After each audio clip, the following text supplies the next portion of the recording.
my practical experience, since I continue to visit a lot of metaverses and I do research on them, it helps me build content. It helps me build content because I exactly know which metaverse is used for what kind of application. So even if it is events, for example, like the World Economic Forum happened about I think some 4 or 5 days back, and Amrita, who is the NFT creator based out of Dubai, she was doing a session over there. Now, it's one of the most beautiful metaverse experience I have seen in the last, say, 6 months or a year. One of the most beautiful, most impressive. But the issue was that people were coming as avatars, and there was absolutely no boundary. So it's like you and I sitting on a Zoom, but then I come and superimpose my image on top of you, and you have no control on that. So event is happening, and you've got this NFT creator speaking about the kind of work she's doing, and the interview that she has given to CNN is being played on the TV. But there are these guys with different avatars and different costumes and whatever, and they're just flying around. So there has to be a industry use case which is built around a need, and a need has nuances. That though I have a computer, it doesn't mean I can delete all my files. Something must be there to stop me to delete, right? Or if somebody else has to. Hence, every single metaverse experience, even if we go to the next level of doing team meetings, like what Shubhra was talking, I have been a part of a couple of team meetings for a couple of metaverse companies, since my work is with them from an OEM perspective. So what I felt was every single metaverse, when I go in, takes me time to learn and adapt. So it's a new learning every time. So what really happens is that if you take X platform and you give the X platform to a set of people, change is going to be very difficult. And hence the decision-making of going towards what metaverse platform you want to choose and build your experience on top of it, whether centralized or decentralized. There is a lot of study in terms of what is it. So hence awareness remains to be the focus area. Yeah. A lot of corporates, a lot of executives coming over and saying, hey, come over and show us more. Come over, show us more. I think they're going to 20 people, 30 people, and just listening, seeing. And at some point, this will get consolidated. So around 23, I see there is going to be more maturity and some real business use cases that will come out. And all of the companies, I think the panelists who are sitting over here from such large companies, Accenture for that matter has been, I think, Shakti, one of the stalwarts. Because I saw your CEO giving the, in the last, I think, WEF for the other, the forum, when she said they ship 40,000 VR headgears and they're expecting 100,000 onboardings on the metaverse. Right. So there is this kind of, large scale implementations happening. So for your Accenture's metaverse is called what? Nth World. Yeah, that's a new joiner onboarding experience we created. We call it as a nth floor. Yes. Nth floor, yeah. So imagine Accenture having that particular nth floor, but when I speak to the HR leaders from different companies, other companies, I mean, they still want to know, okay, can I see nth floor? And the answer is no, that's Accenture's. You can't see it. So let's say, okay.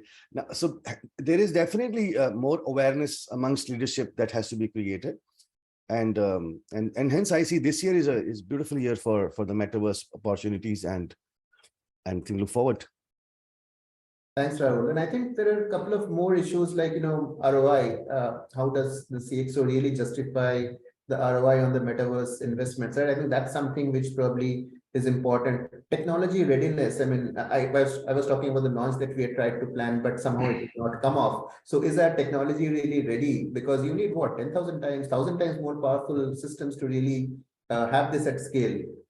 Third is, of course, talent. Do we have enough talent pool? Are they familiar with the 3D tools that is required? And fourth is, ability to address the societal concerns around mental health being, data privacy, environment impact, right? All those things need to be there. But Yeah. Siddharth, moving on to you, your thoughts, please. Jasmine, Jasmine, I think this question, when you just up, I mean, the first thing in my mind before even you press the button was, okay, over to Jasmine. I think, but moderator is, Achyuta. So of course,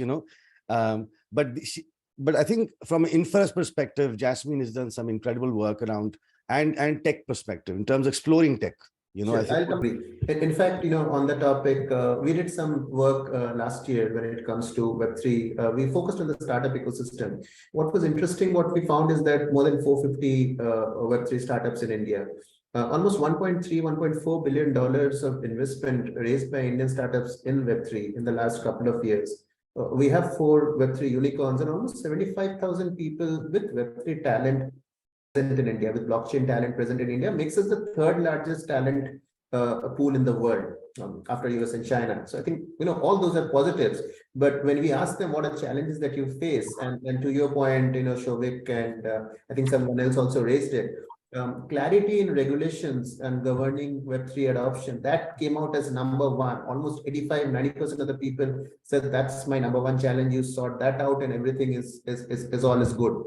Second was around having the right amount of people, invested interest in Web3, etc., etc. But the first one that came out was, policy support and what was stake. And we said, okay, we did some back calculation and what's the cost of the missed opportunity as we move forward in the next 10 years. What we've seen is that almost 60% of the startups have already relocated their headquarters from India to outside of India. They have the delivery centers over here, but their headquarters have moved out. The VC funding that we received, that 1.3, 1.4 billion we're talking about, that's at risk because that may stop. And the potential economic loss, we believe, is about $1 trillion for India by 2032 in the next 10 years. So, the largest economy in the world, that's not probably happening in case we are not able to really, handle these technologies. And what we thought is making sense is that, don't regulate the technology, but regulate its usage. Regulate its conduct, how it is being used, what are people doing with it. You cannot regulate a technology and say, hey, this technology is going to not work or work, right? I mean, something on those lines is what we had suggested. Second is, how do you embrace a risk-free regulatory approach? How do you create sandboxes? How do you start, working with the ecosystem rather than saying that, hey, this is it, this way or the other way, right? And third is, beyond crypto trading, cryptocurrency, right? I mean, the moment you think about Web3, you have those connotations. So how do you really adopt crypto technology-based use cases, which is beyond trading and currency? I think some of these were some of our suggestions in terms of addressing the policy conundrum. Happy to hear your views on anything else you feel we need to do from a policy standpoint.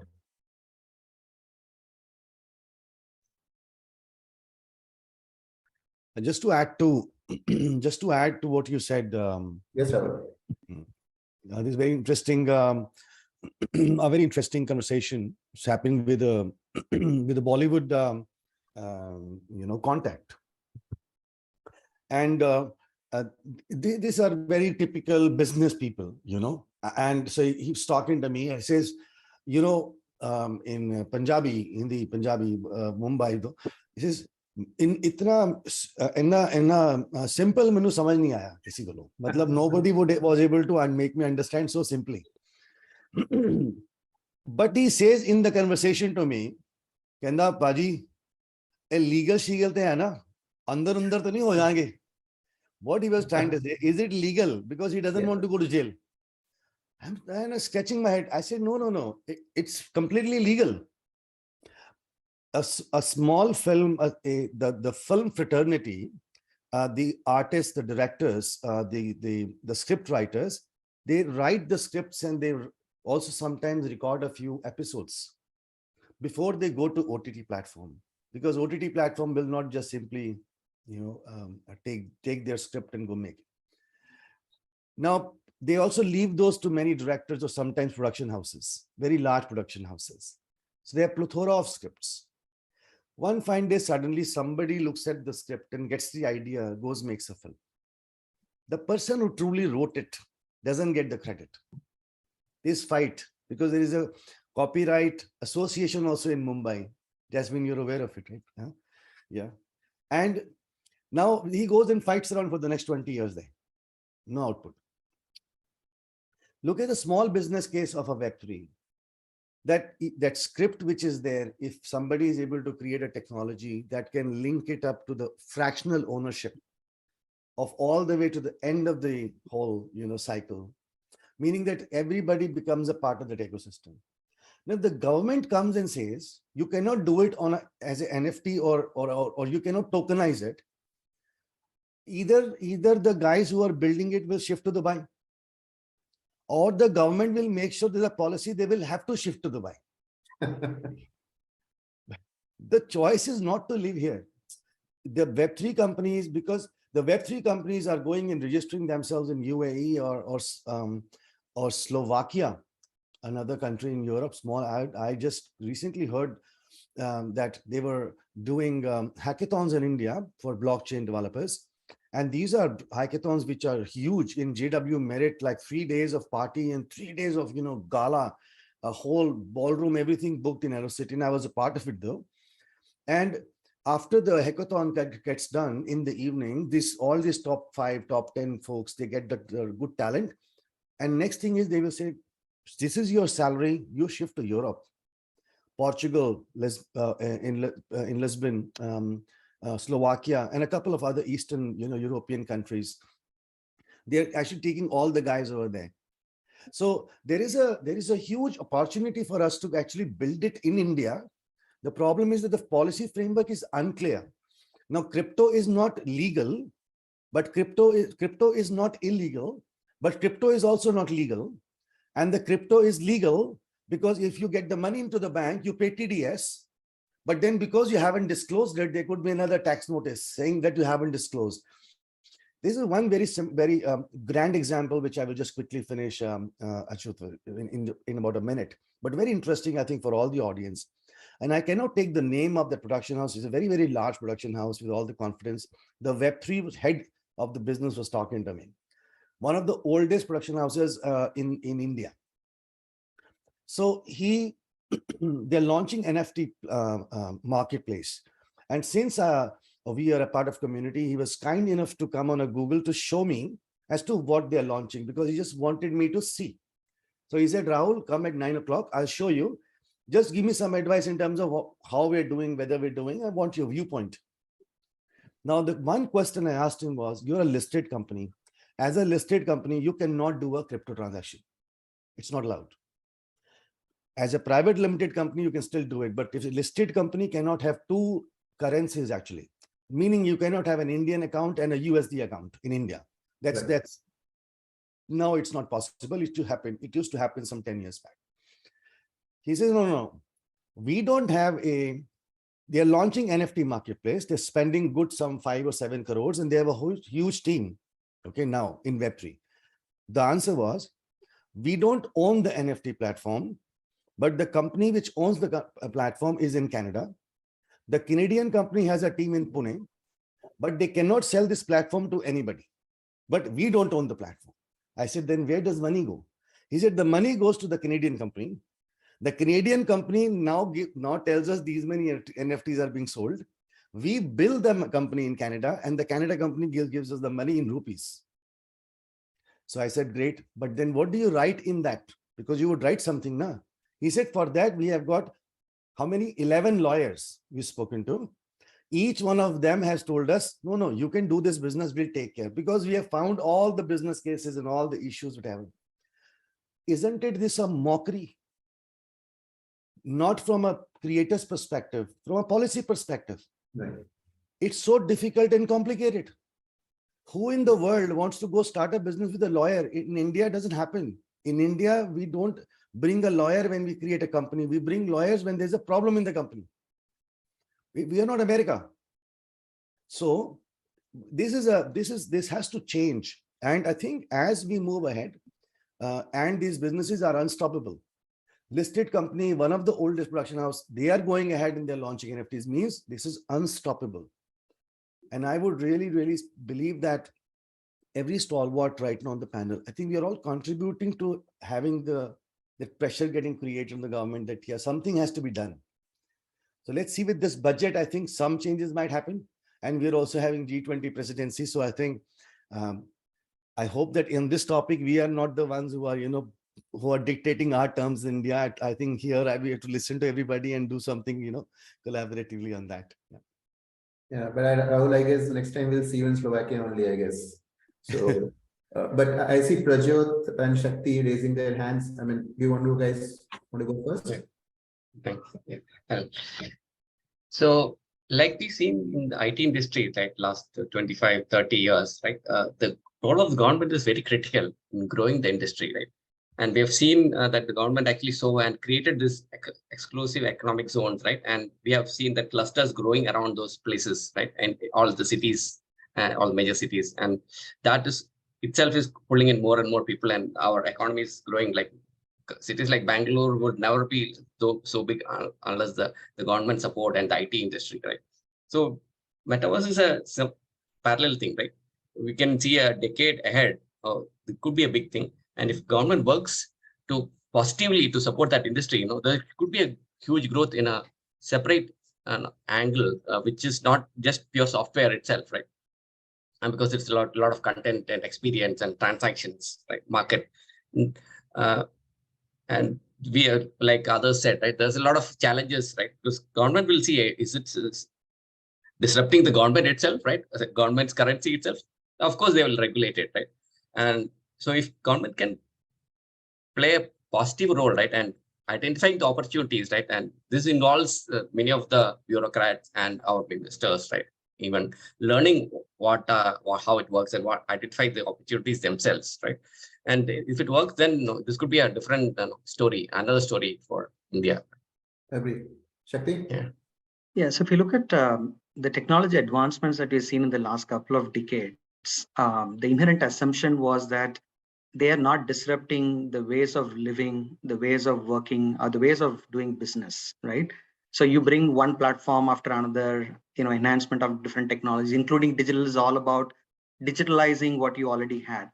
But if you look at Metaverse and Web3, in my view, it's slightly different, because Metaverse is creating an alternate, just like the second life, we spoke about, right? It's more like you creating a new world in itself for people where things are going to happen, especially after you're doing the digital, tokenization, assets and identity and all that.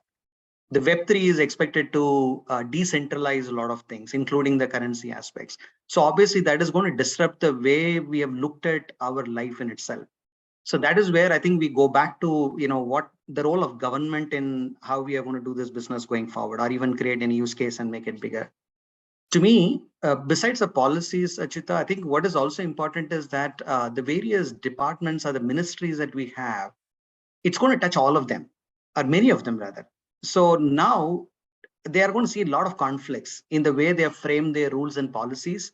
Now there is no Uber department of sorts which is going to look at everything and solve it for Web3 and Metaverse to flourish.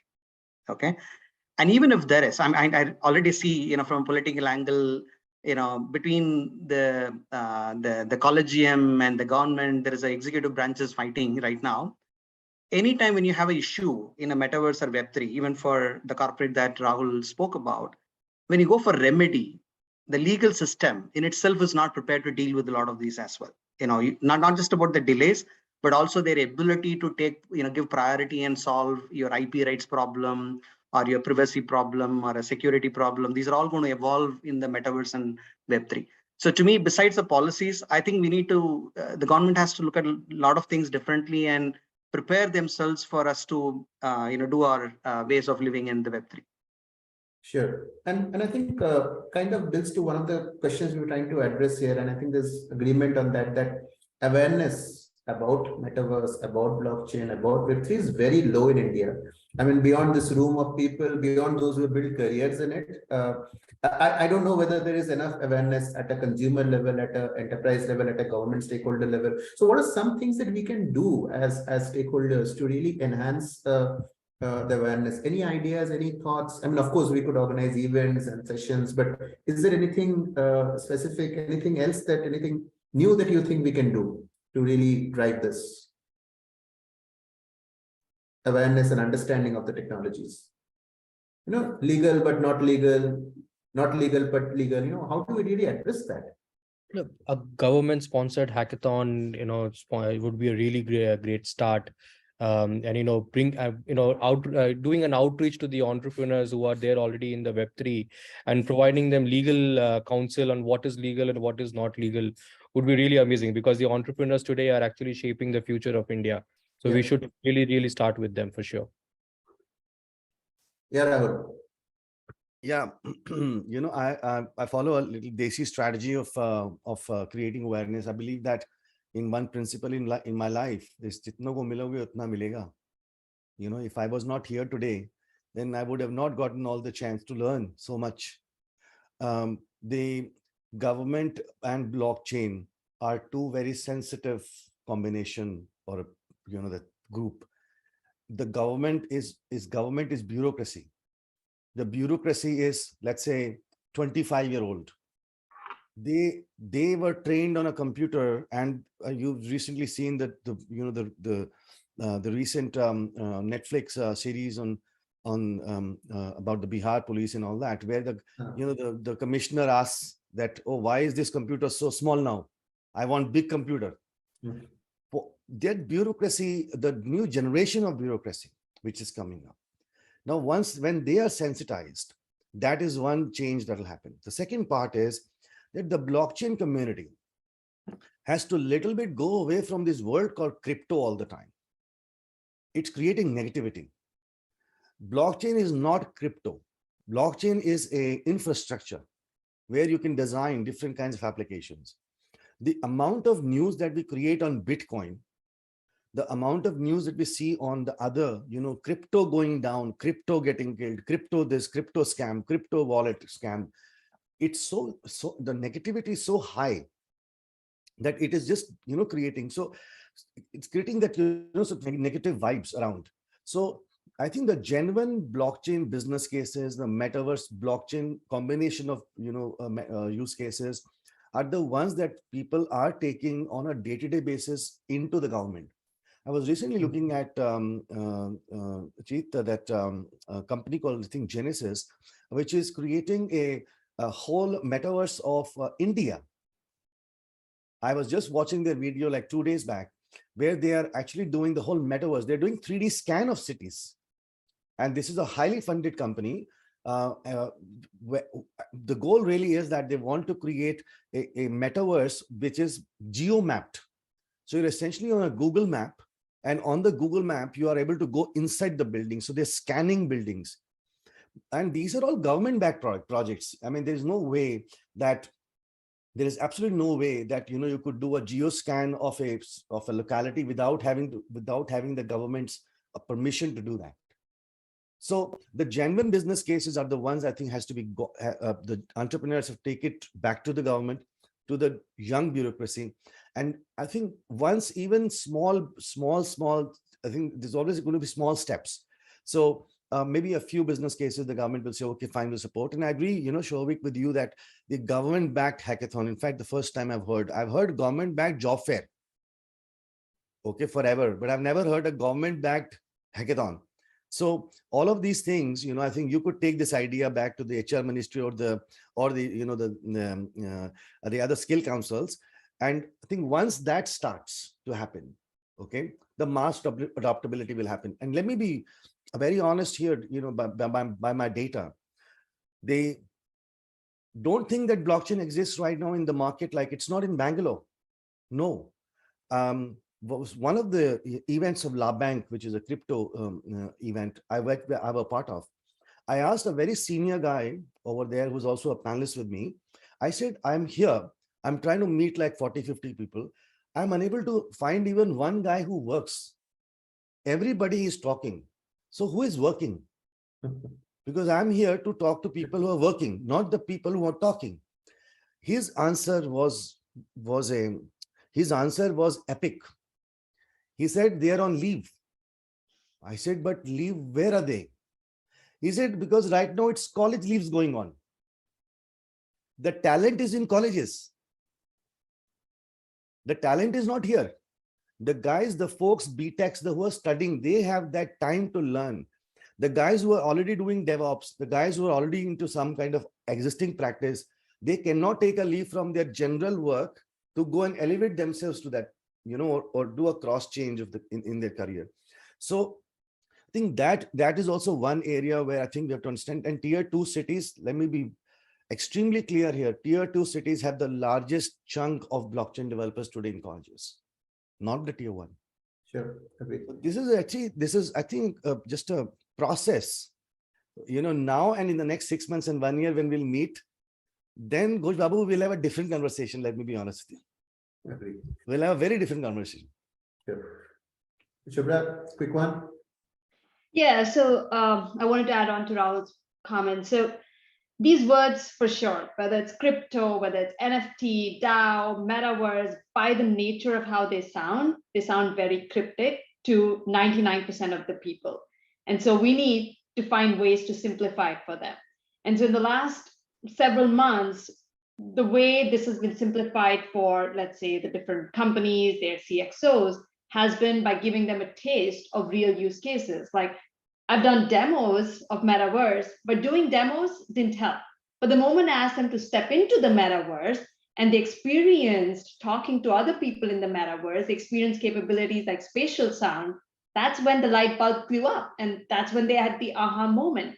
And so that's where they start to realize, okay, what's the power of this technology? So I think we need to bring in some real use cases to light. So when I think about masses and the relevant use cases there, a couple of interesting use cases emerge. One is the customer support or contact centers I was sharing earlier. That's one thing that majority of us customers, no matter what, we reach out to customer support for different needs, whether it is a utility company where we have to pay our bills, whether it's a telecom company where we have some kind of problem and we need resolution. And I would say 95% of us do not enjoy those customer support conversations because they are a pain.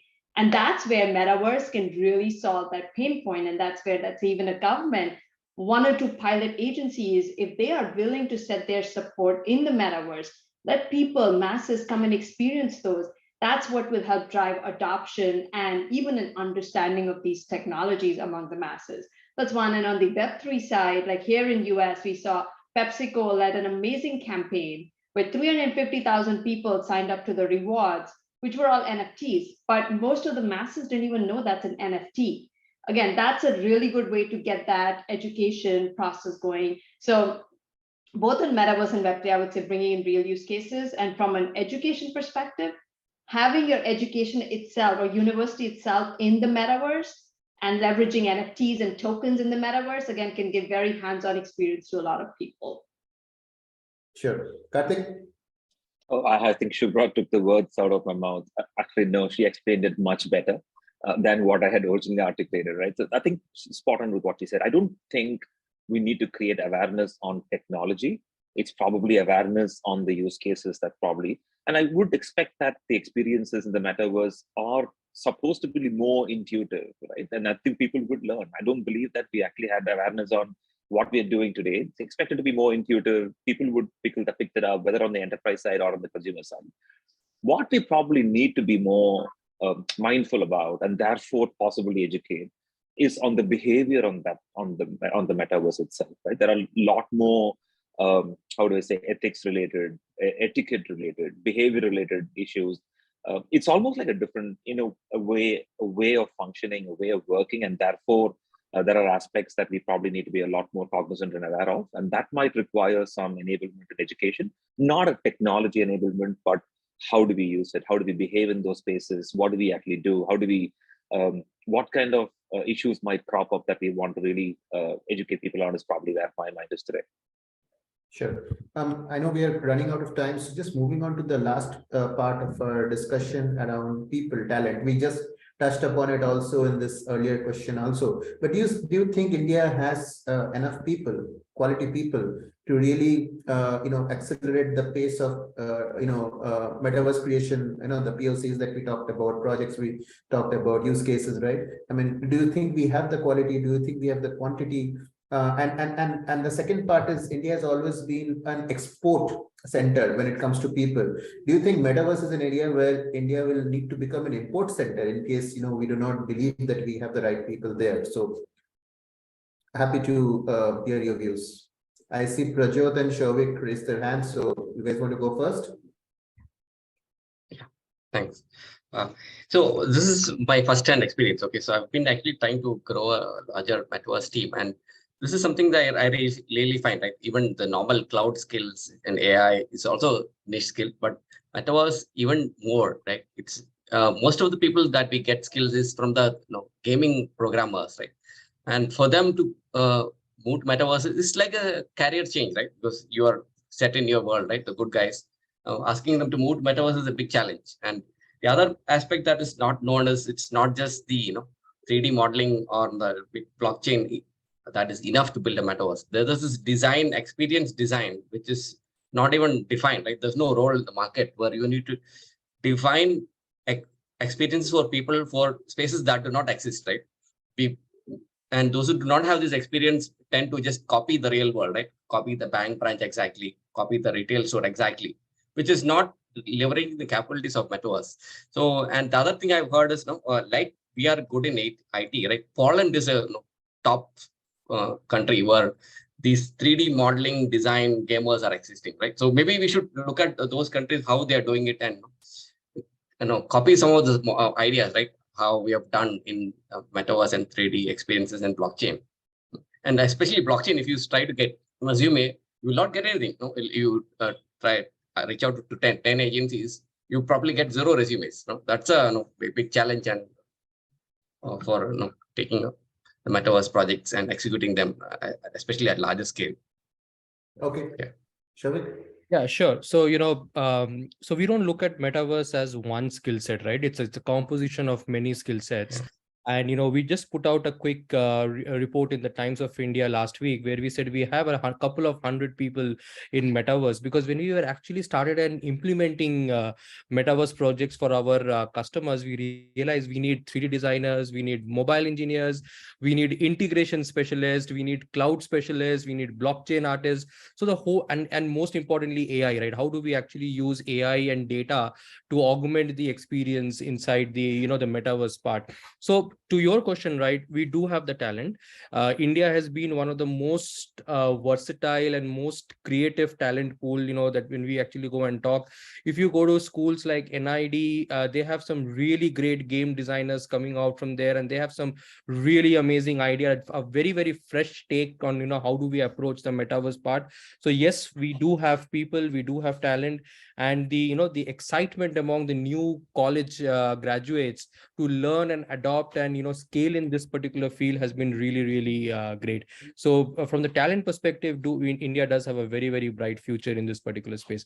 I think we would be one of the strong house in this technology very soon, and we will continue to export. That has been our breadwinner, and I don't think we should be ashamed of that. We really run the world in some or the other way, and we would continue to run the Metaverse world too. Sure. Shubhra? Yeah, I would just add on to Prajot and Shavik's point. So Prajot, you mentioned a key point about experience design. I think that's where I have very similar perspective, that especially coming from US and being aware of the Indian skills in the market, I think India has a lot of great talent when it comes to technology, when it comes to business, the experience design and having that human-centered mindset. Maybe I need to be educated there to see, yes, India has enough of that talent. But as of now, I feel like that's an area where there is a need to add a lot more calories to make this an even more immersive experience, which is designed for the human, for the ways to really drive it forward and make it more engaging experience for people. Agree. Shakti? So I would rather classify the talent that is required, let's say broadly, into 3 buckets, right? Maybe there are 1 or 2 more. One is obviously the technical skills that are required. That I totally agree with folks, who mentioned that, yes, we do have the talent. Different skill sets exist in different forms, we can take them. The second is the experience or the art, design, all of that.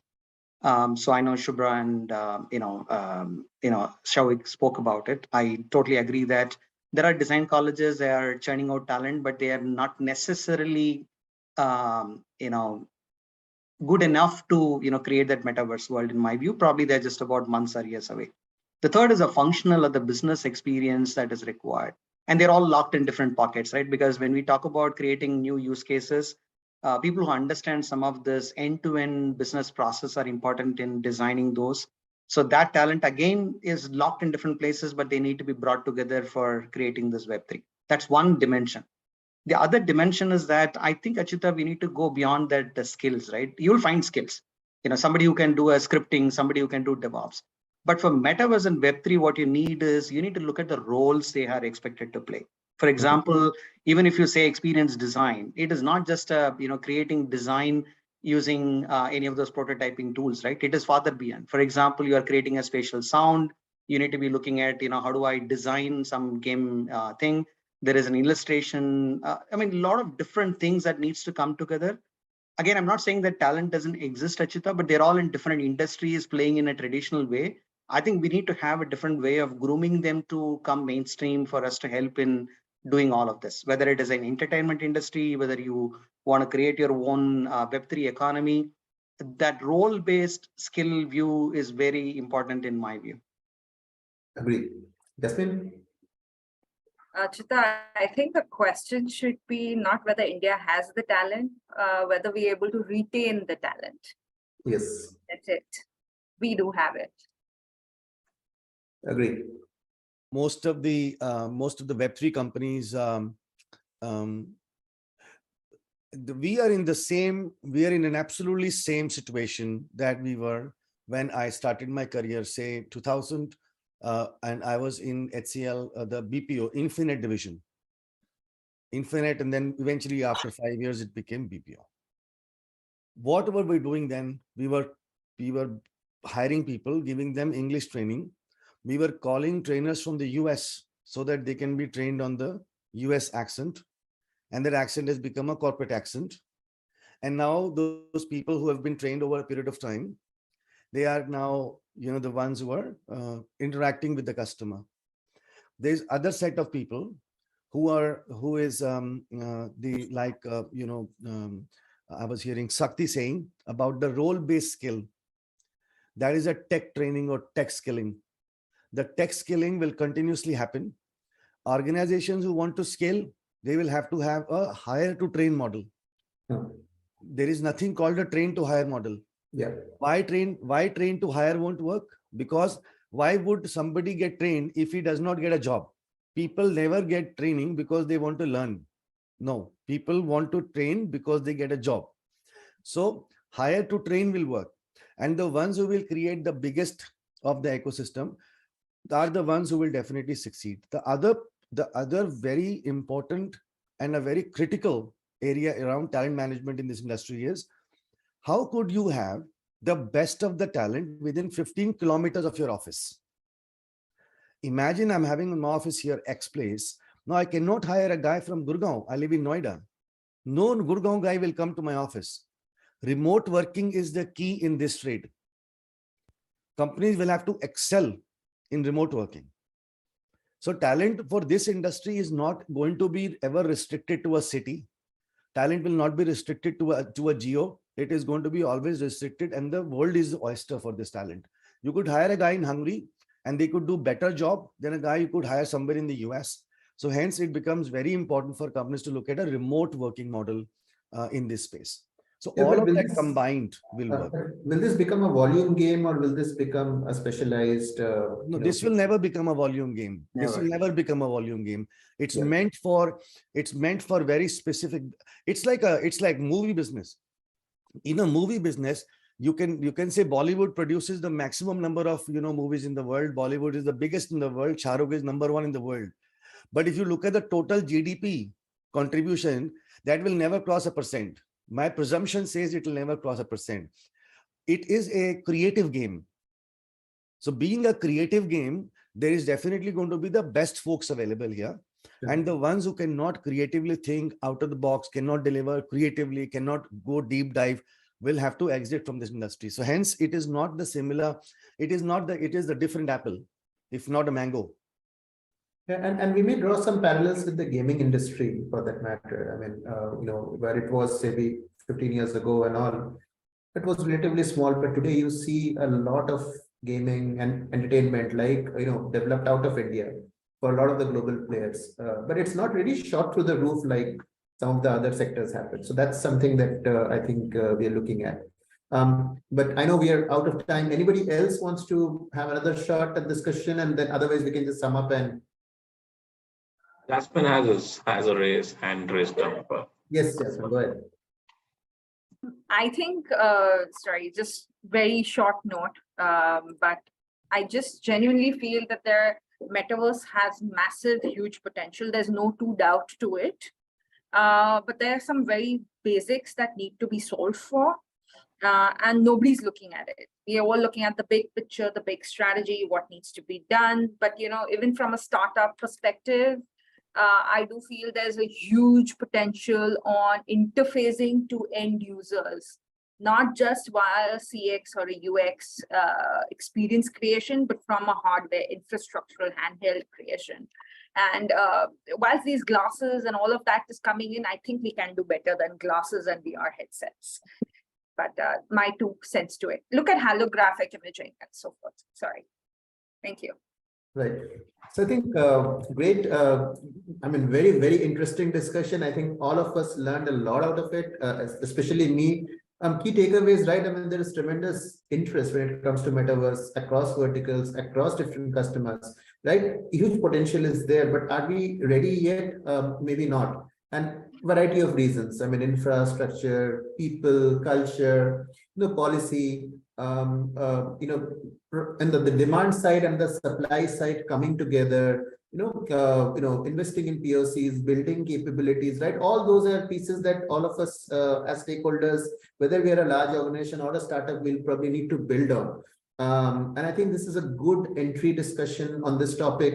Would like to thank Global Talent Exchange for arranging for this discussion. Also would like to thank all of you, exceptional leaders, entrepreneurs, technology gurus in this panel, for your time and insights. We've recently done some work in this space. I'll share that link for the report. You could have a look at it. Great learning experience for me personally, and I look forward to connecting with you and for future engagements with you. Thank you. Thank you. Thanks a lot. Have a wonderful day ahead. Thank you. In fact, I'll just take a minute before we, wind up. Sure. Yeah, I certainly was immersed into the discussion totally. It was wonderful listening into each use case, and so much happening in this, space. I'm really excited for the future to see, how our children grow up in the metaverse and stuff. We do have a group called as Technology Game Changers on LinkedIn, and we'd urge you to actively participate and share your expert views on that group, so that the rest of them kind of get to learn more in terms of what's happening around. In fact, a copy of this recording also will be shared with you later this day. And we will come back to you for more such, discussions in the future. Thank you so much for being here. Lovely having all of you on this Wednesday morning. And yeah, Republic Day tomorrow, so it's almost like a weekend for people in India. So have a great, holiday tomorrow. Thank you all for joining in. Thank you. Good day. Thank you. Jai Hind. Thank you. Thank you very much all. Bye. Thank you so much. Bye-bye.